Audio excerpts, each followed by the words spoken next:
এসো দেশ বদলাই পৃথিবী বদলাই এই স্লোগানে গোপালগঞ্জের কোটালীপাড়া উপজেলায় তারুণের উৎসব উপলক্ষে আলোচনা সভা ও পরিষ্কার পরিচ্ছন্নতা কার্যক্রম অনুষ্ঠিত হয়েছে।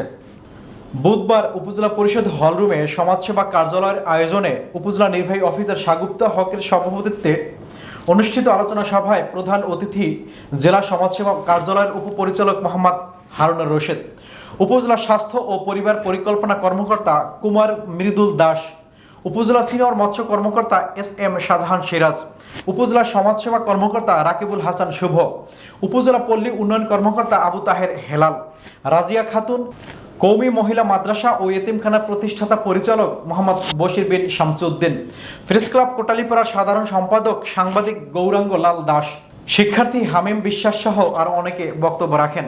তারুণ্যের উৎসব উদযাপনে বক্তারা নিরাপদ মাতৃত্ব, কৃত্রিম বুদ্ধিমত্তার ব্যবহার, সুবিধাভোগী তরুণ তরুণীদের উদ্যোক্তা তৈরিতে জব ফেয়ারের আয়োজন, পরিষ্কার পরিচ্ছন্নতা জোরদার, ভালো উদ্যোক্তা তৈরির বিষয়ে আলোচনা করেন। পরে উপজেলা পরিষদ চত্বরে প্রতিবন্ধী শনাক্তকরণ জরিপ ও পরিষ্কার পরিচ্ছন্নতা কার্যক্রম পরিচালিত হয়।